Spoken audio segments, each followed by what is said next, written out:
was so dynamic, so good. This was your dance. Today, an emotional Disney-themed week of dancing leaves all the stars safe from elimination.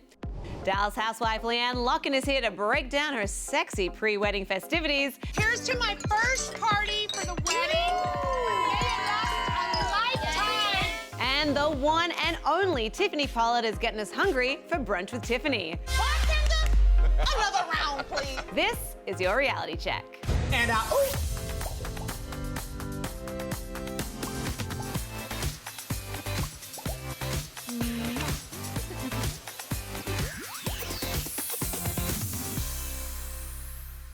Hey everybody, welcome to Reality Check. I am your host, Lyndsey Rodrigues, and this show is already off to a fantastic start because right off the bat, I am joined by People's Bravo expert, Dave Quinn. Hello, my darling. Oh, right next to you. And check out this sexy mama right here, LeeAnne Locken from Real Housewives of Dallas. How are you? I'm feeling yeehaw-ish. I bet you are. We have a lot to talk about with you, Missy. I'm a little concerned. You're freaking me out. I feel like I should bring you a fence. Please with a pre-drilled hole. Please do. More on that to come, but right now we do have to get into our top 5, you guys. At number 5, Donald Trump's tweet last night has stirred quite a bit of backlash because on the social media platform, he urged fans to vote for former White House Secretary Sean Spicer, who is competing currently on Dancing with the Stars. Now, Spicer quickly thanked the US president for his support. However, Twitter users were appalled at the endorsement. One user responded, "One would think the US president would have more important things on his mind than a dancing show, like the innocent people dying in Syria." Woo, burn. Yeah, burn indeed. Now, to be fair, Donald Trump was a reality star himself. He was. So do you think it's... I don't think he really even honestly sent the tweet himself. And if he did, let's be fair to Dancing with the Stars. Everybody's dying to get on that show, including me. Yeah, so you and me maybe both. Donald's just vying for a spot. Oh. Has Donald Trump, did he ever do Dancing with the Stars when he wasn't president? Never did. No, he'd be great on it. I'd love to see you on it. I would love to do it. Cha-cha-cha, you can tango, you can do it all. Paso doble. Let's hope that's as far as it goes as the cha-cha and whatever. Well, look, at this point, I think it's going to take more than Trump tweeting out anything for Sean because he's consistently in the bottom too. So. Well, and I don't think that actually helped Sean. I really think that probably put Sean in the actual toilet. Yeah. At number 4, Carrie-Ann Inaba has put a new meaning to the phrase rolling on the floor laughing. The 51-year-old judge took a tumble during last night's episode of Dancing with the Stars, and the fall took place just after Kate Flannery and her partner Pasha performed an incredible Mary Poppins-inspired routine. Now, as Carrie gushed over the routine, her excitement got the best of her. She missed her chair on the way to sit back down. First of all, she's 51. She looks amazing. She's like you, LeeAnne. I'm 52, doesn't age. Neither of you age. And this is just what goes to show you. If you do Mary Poppins, don't pop. Yeah, she popped. Because bad pop will happen. She popped right out of that chair. This is an example of a really bad pop. Yes. Well, I want to know, so obviously Real Housewives is filmed months in advance and then edited, but you've done live stuff before. So what's the most embarrassing live on-air moment you've ever endured? God, I've done a lot. I mean, let's see, smack the trolley, hit the cameraman. Yeah, we've seen that. Walked up a one-way street with oncoming traffic barefoot. I mean, this is tame. Dude, Like Carrie. falling off a stool and she wasn't even drinking? No drinking. I will take that all day long. Let's do it. Let's do it indeed. At number 3, Queer Eye's Jonathan Van Ness is all about destigmatizing the things that make us human. The reality star is the newest face of Poopery, which is the before-you-go toilet spray. You may have encountered it. If you hadn't, you should. The brand asked Van Ness to be its first ever celeb spokesperson, which is centering its new campaign around removing the shame around going number 2. Now, look, I've never done number 2 in my life, but do you think this was do you think this is a good business move for JVN? Yes, because Poopery is amazing. Isn't and if it? you haven't used it, It works. it's like Do you know the genius inventor thing. lives in Dallas? Does he? Yeah, No way. So, yeah, and the reality is, like, look, I mean, he's come out of the closet, now he's coming out of the bathroom. So I think this is a great fit. Absolutely. I heard that there's one of your cast members who would really like to actually be the No, Poopery I think Brandy spokesperson. would have died. I mean, dude, you should be careful because if Brandy sees you, she's gonna cut you. She Yeah. wants it. Wow. she really is into the poopery thing. I mean, honestly, it's a game changer. Get on it, everybody. Yeah. At number 2, Tia Booth is a bachelorette once again. The reality star announced in an Instagram post on Monday that her relationship with boyfriend Corey Cooper has ended. The caption read, "It's so wild that I feel the need to share this, but I'm no longer in a relationship. At this stage of life, we are better as friends." This news comes almost 2 months after the couple was last photographed together at a fundraiser. So, do we think we'll see Tia in Paradise next season? Yeah, that seems like the right fit. I think it's crazy that she's like, it's wild I have to share this. Of course you have to share this. I know, but on your Instagram, like, to me, it's like that's when you get your publicist to release it through media. I feel like when you personally release it, you are personally looking for things. Like, I mean, you know, it's a struggle with what's okay to say for yourself and what's not, you know? I really, like, you know, when World Mental Health Day recently came around, I really struggled with, after, you know, getting so much crap for my struggle on the show, should I post about mental health? And I'm the first to tell you, I take antidepressants, I'm in therapy. I mean, if this brain is right, it ain't that right. Right. Well, so in the end, you did. So in the end, I made a video, and yeah. Yeah, because there's a lot of people who look to you and see that you have this beautiful life. It's good to know that, you know, you're human and that you struggle like the rest of us. We are all human, and if you don't struggle, you are dead or fake. Right.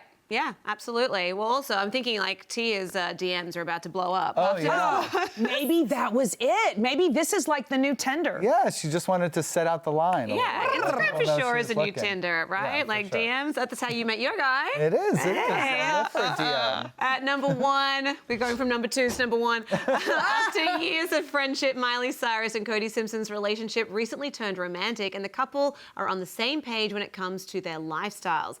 Simpson's manager told People it's really early, but their friendship is long-standing and deeper than people realize. He went on to say that the two are both sober now and are focused on health, work, and spending time together.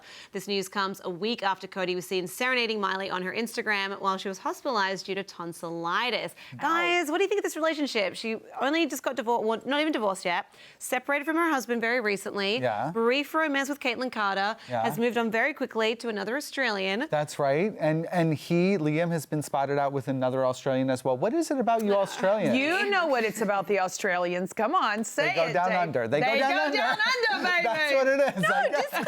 We most certainly do not. We're as chaste as Cameron was at your lingerie party.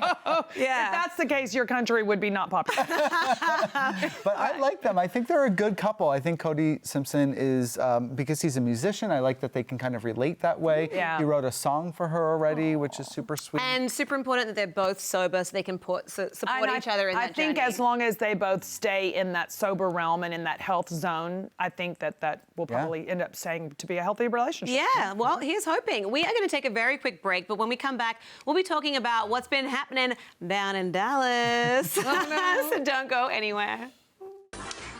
There you go. Oh, I bet that last one hurt. No, it didn't. I got a lot of fat back there.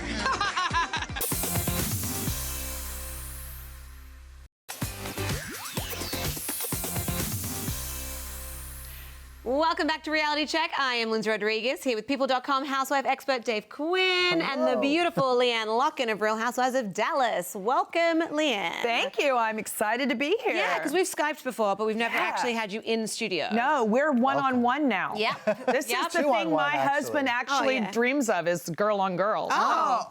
What? Sorry. Rich.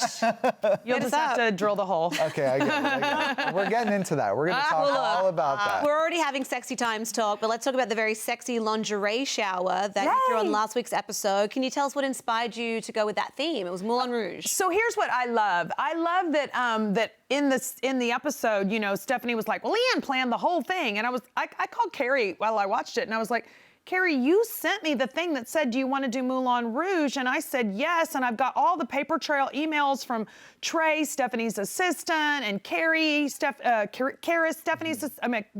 Carrie's assistant, and I'm like, I did none of this. And I love it because then Like the next day, Stephanie puts out this tweet of thanking all the vendors who helped it. And I'm like, never heard any of those Never heard of before. them. Yeah. Well, on that note, though, because Carrie did, it was Carrie and Stephanie who threw the shower for you. Yeah. Considering everything that you and Carrie have been through, did you ever imagine a time when she would be the one throwing you your shower? Back in the day, no, but today, 100%. I wish Duber was still on the show. I think Duber's a viable housewife for our show and our cast because she knows every single cast member so well, and for the first time isn't willing to just put up with crap. I mean, she's going to speak the truth, which is nice.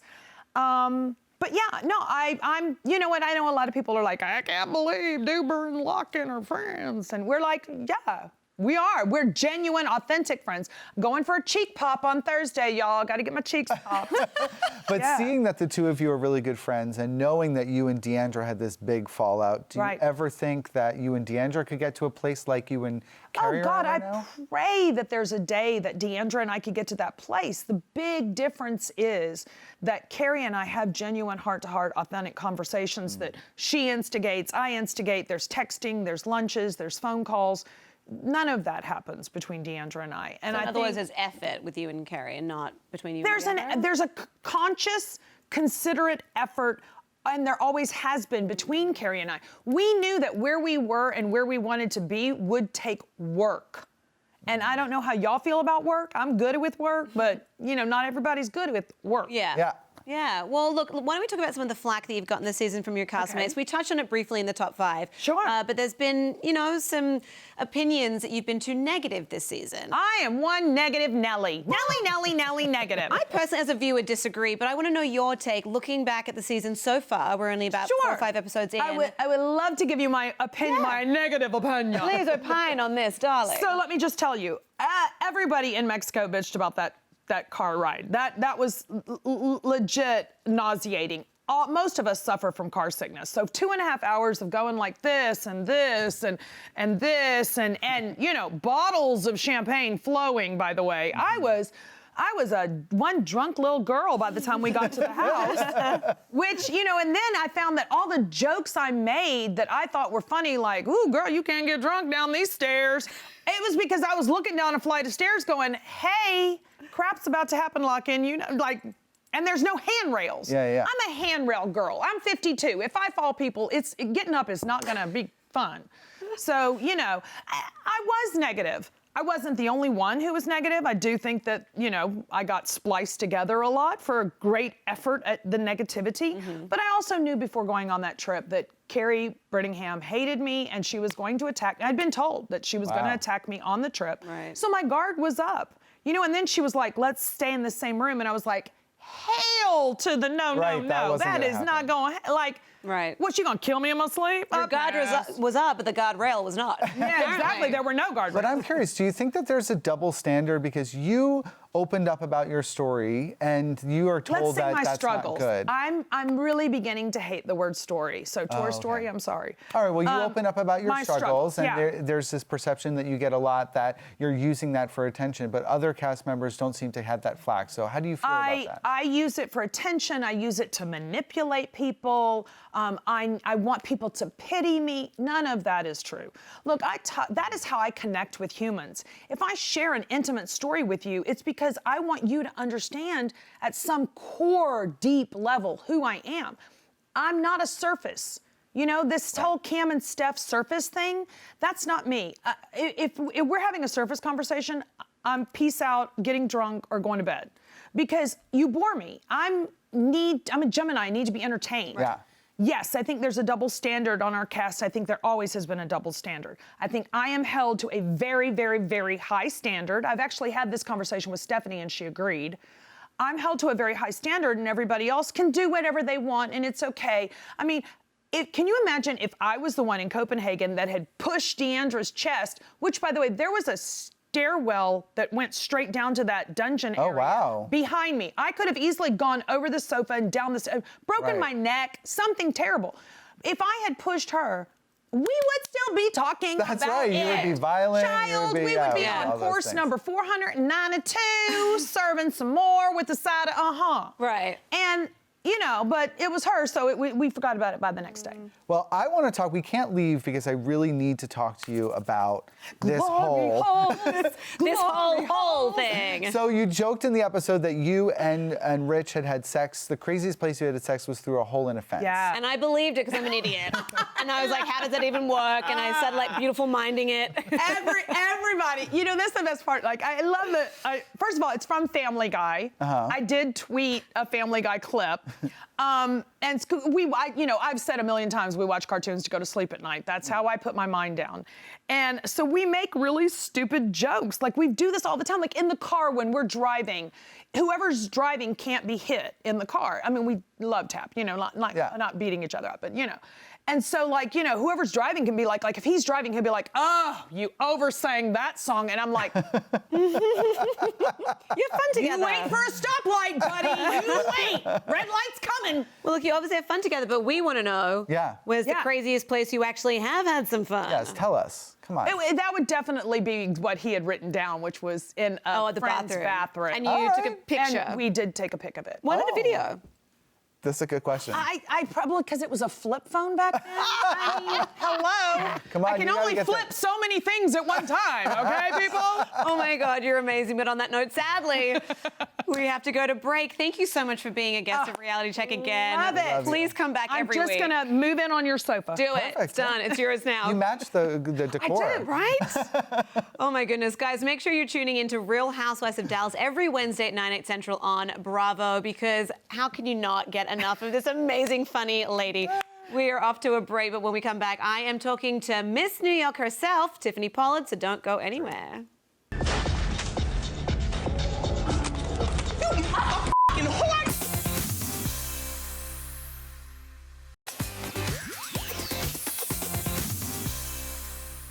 Hey everyone, welcome back to the show. I am now joined by Tiffany Pollard, aka New York, but New York is actually in LA right now. How are you, Tiffany?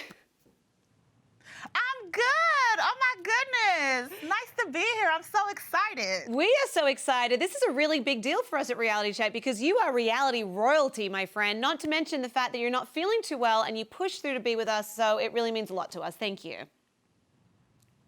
I wouldn't be any other place in the planet right now. I'm so excited to be here. And you're right, girl. I am reality royalty. Yes, you are. And now you have your own talk show. You've got the second season of Brunch with Tiffany. Can you tell us about the new season and how the show came to be? I am so excited for season 2.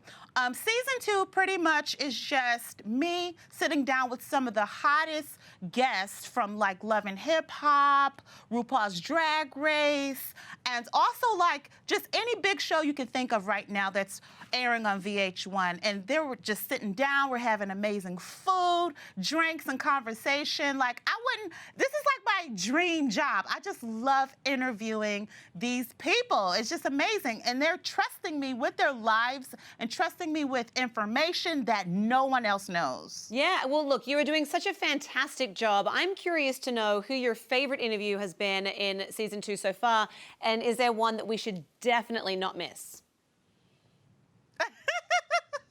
This is gonna sound so corny and so cliche, but I don't care. Literally every guest gave me a piece of them. And I have to say, everyone I sat down for season 2 with were just amazing because they didn't hold back and they gave information out that they relatively usually don't. So we got to see new sides of the guests, if you will. So I'm just excited to be a host right now. That's wonderful. That's so great that you can pull that out from your guests. So yeah, okay, we'll just watch the entire season. No, absolutely, we're going to do that anyway. Please do. Yes. Exactly. Now, in your interview with Sin Santana, you said that you like to hear your information from the horse's mouth. So how does that affect your interviews this season, and maybe how has your interview style changed from season 1 to season 2? Well, I've never been one for gossip. If there's something I need to know or something that I want to know about a specific celebrity, I'm really, really driven to ask them myself. So that was always the premise for Brunch with Tiffany. I always made sure that we weren't going to dish dirt or gossip on anyone and just get them in studio and let's have a great banging brunch and let's see what they have to say about the situation. So that's what I pride myself on, and that's what it's always going to be, and that's why I get the scoop. And that's why you got a second season and probably a third, fourth, fifth, and sixth as well. There we go. Yes. All right, why don't we switch gears? Because a lot of people don't know this, but you came from very humble beginnings and you actually borrowed $2,000 from your uncle to move to LA and pursue your modeling career. So we want to know, have you paid him back? And if so, with interest? Girl, don't you sit up here and make me cry. Like, literally, my eyes are gonna start running. My Uncle Stevie is like such a great uncle to me. He was so generous. And he didn't loan it to me. He gave me $2,000, and I basically took that money and I moved to LA and I pursued my dreams and my aspirations. And I literally was walking down Hollywood Boulevard, and I'll never forget this. This man named Terrence Martin, he tapped me on my shoulder. He said, I'm casting a show. It's a dating show, and you'd be perfect for it. And I told him, no, I don't want to do a dating show. He followed me into the store on Hollywood Boulevard, and the rest is history. I'm so glad I decided to do the show. The show was called The Flavor of Love, and hence here I am right now today. So dreams do come true. And sorry, I lost my earpiece. Let me stick it back. That's okay. I love that your uncle, he must have known. Your uncle obviously knew that you were destined for big things, and he believed in you. And now I'm getting teary. So what do you have to say to the girl who was in the same boat that you were in all those years ago, living out of a suitcase in a hotel, big dreams, and just not quite sure how you were going to make it happen? What would you tell that girl? Well, honestly, Lyndsey, she could look up to both of us. Look at you. You're sitting there in the bright lights. You know, I am too. So basically, if you just keep on doing what you have to do, respecting others, respecting yourself, and keeping your faith, and keeping your connection spiritually, and don't let anyone with negative energy block you from what's already your destiny. You can have it if you decide to stride and achieve. It is yours because it's already written. That's my philosophy in life. Oh, and now mine. I love that. You know, Tiffany, you really are, as we said before, reality royalty, the godmother, the queen, the HBIC of reality TV. So how does it feel to be still so impactful to the culture of not just reality TV, but TV in general, especially as things move toward the digital age? It's an honor. It's a pleasure, and I just cannot believe it. I can't believe how relevant the original HBIC still is. Like, seriously, I came on the scene in 2005. Oh, my goodness. It's a long time ago. Yeah. And still people come up to me, and the younger generation, they rock with me. They get it. They understand the movement. And it's just like sometimes it just catches me by surprise. So when I do pop out a baby, I'm going to be the cool mom because, like, the new ones, the millennials are still paying attention. So That's right. You really will be like Amy Poehler in Mean Girls, where she's like, I'm not a regular mom, I'm a cool mom. That will be you. See, I can do that. Well, look, do you see yourself as someone who opened the door for reality stars as they stand today? Humbly speaking, I do. I think when I came on the scene, there weren't a lot of images of women stating their claim, you know, being true to themselves. No matter what emotion arised, I lived it on camera, and I didn't apologize for it. So I began to understand that that voice was relevant voice, and every woman today in the reality game that's a big player in it, she is true to herself. So I don't want to get the tweets that's saying, oh, you're trying to be Tiffany Pollard. No, honey, give that queen her shine because she's living those moments on her own. So I'm all about passing the torch, realizing I paved the way. But yes, ladies, get that coin, get that bag, and do you. I think it's really impressive and honorable that you're so willing to share the crown, but also I think it's great that you take credit for what you've done because you earned that, you know? So, and actually, speaking of the show that kind of got it all started, Flavor of Love, you were actually reunited with Flavor Flav on Braxton Family Values last season. So I'm curious to know what the relationship is like between the two of you, and more importantly, do you ever still have romantic feelings about him? Well, Flav for me will always be a person that I could never forget, just simply because that's where my start came from. And, you know, he taught me a lot. You know, we spoke a lot about the business. As far as any type of romantic situation, that is something that a ship that has sailed, it's not going to happen again. Flav and I, we're really, really cool friends. I mean, he's got a wife. I'm dealing with somebody that I love more than anything, so no, I don't think that we would be doing anything romantic ever again. Okay, well, on that note, tell us about this love of your life. What's the story there? Oh my goodness! Now look, everything's gonna start falling off me now. I'm excited. Look at you He's smile. a really good dude. I know, I'm all lighting up now. He's just a really good guy, trustworthy, always, my best interest is his thing. And to find someone like that who's not in it for anything else but just the betterment of my well-being is a blessing. So I'm really happy, taking it slow, but it feels really, really good. Oh, Tiff, I'm so happy for you. How did you guys meet? I mean, we met through the grapevine.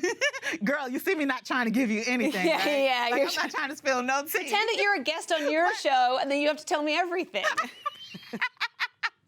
I know. Oh, is that how it works? Right, exactly. No, you know what? We met through mutual friends, and I'll just say when we met, it was just, we were inseparable. So it just made sense. It continues to make sense. And it, like I said, ooh, girl, it feels so good. Oh, well, you deserve it. That's amazing. We're really, really, really happy for you. And we're also happy for you because you have parlayed your fame into other endeavors. You were even approached by the mogul herself, Rihanna, to be in Fenty's beauty campaign, the holiday campaign. So how did that come about? And please tell me you said yes. I love Rihanna. I've always loved her. Like, the first time she came out, I was like, oh, who is that? Love her. So I got approached by Fenty Beauty to do the holiday gift guide. And it was just like, are you kidding? Of course I want to do it, you know? So it made sense. The products are amazing, you know, and just to be able to be a part of something that's good and also just, you know, it feels really good and supple on the skin and it's healthy for you. I wanted to sign up to be a part of that, and I'm so glad it worked out. Yeah, now that was last Christmas, so will there be a repeat this Christmas by any chance? Well, as a matter of fact, I'm not saying. Oh, but Tiffany. stay tuned. You never know. Okay. All right. Well, look, we told the Twitterverse that you would be coming on our show today. So are you ready to answer a question from one of your fans? I think so. Girl, I hope you read them first, because now I'm scared. Don't What be. are you going to ask me? Well, let's roll the graphic and we'll find out. So at Shangela Bassett wants to know, do you have a favorite reality show that you've been on? And are there any current reality shows that you have turned down? Wow, that's a great question.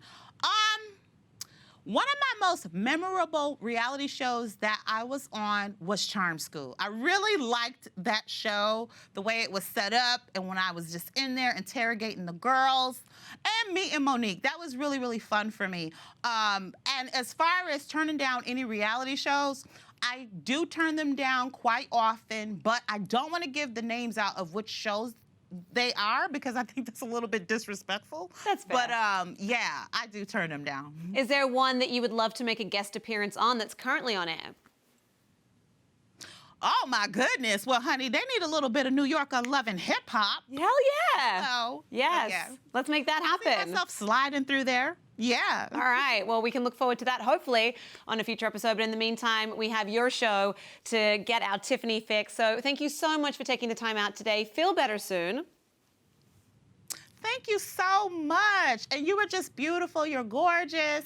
And you're like the perfect size. So Oh, stop. nice to see you. We're all the perfect size. Thank you so much for joining us, Tiffany. I hope that That's we right. see you. That's Yeah, right. right? I hope to see you on the couch in person very, very soon. And everyone, make sure you catch new episodes of Brunch with Tiffany every Tuesday. They are posted at 12 p.m. Eastern on VH1's YouTube page. Now, we are taking our last break of the show, but hang out with us for just a little longer so we can hit you with our reality history moment for the day.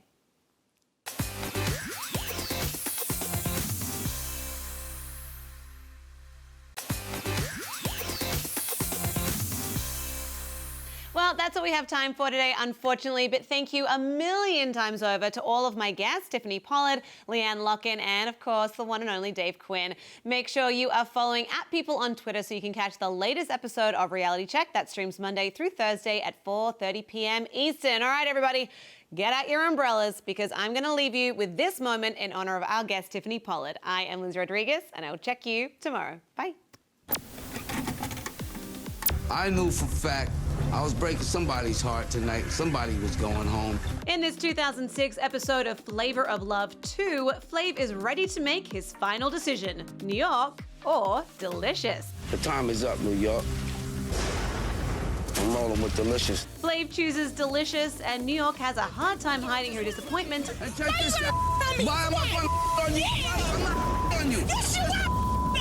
And who could blame her? This was her second straight season as a Flavor of Love finalist. You brought me back to open up the same Damn, New York. place. New York's emotional and quite colorful outburst is definitely one of the great moments in reality history. Your I'm mom. glad I'm leaving this. But don't cry for New York. She was back the very next year, starring in her own show, I Love New York. Do I look like I give a because I don't?